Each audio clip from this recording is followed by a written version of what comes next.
Hey you guys, how's it going out there? It is your girl Tiffany Chanel, and I always appreciate it when you guys tune in and stop by. Before we get started, be sure to like, comment, subscribe, and share to anyone you feel could use a word of encouragement. So what we talking about today, y'all? Oh my goodness. I was driving and I was coming from my class. Remember, always do things to pour into yourself. And oh my gosh, I heard the word fear factor. And the first thing that I knew was the show. So if y'all don't know about the show, back in the day, it came out in about 2001 or something like that. I think I was in like the 7th grade. So this was way back in the day. But what I understood about the show is, first of all, of course, I had to look it up just a little bit so I could kind of remember about what it was talking about. And Fear Factor was a show where people were doing all kind of crazy stuff. All right, they were doing stunts, they were eating, worms and snakes and all kind of like crazy stuff. I mean, that's how, grotesque I remember it being. But I was watching it, sure enough was, right?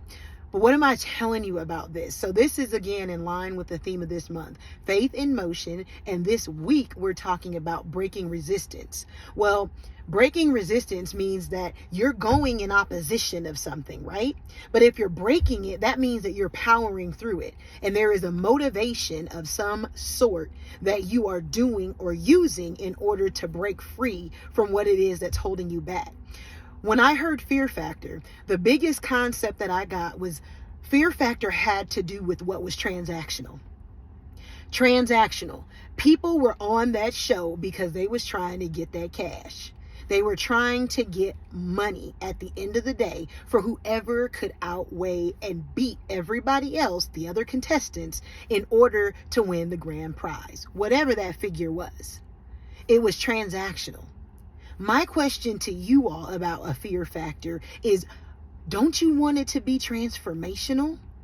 Now, I'm not saying that your circumstances or situations doesn't pull you away from a financial means or gain, but there is so much more with you breaking resistance out of the fear and doubts and insecurities that you may hold for something that is more transformational long term. And reward of monetary value can absolutely be there. Because before, I also mentioned in another video that God will open up doors. Your gifts will make room for you. And that is such a true thing. It can and it will, and it might be over time if that is in God's alignment for what He has for you. What fear factor are you using to push through? Is it an intrinsic or is it an extrinsic value? Now, I'm not saying we ain't all been there. Depending on what that looks like,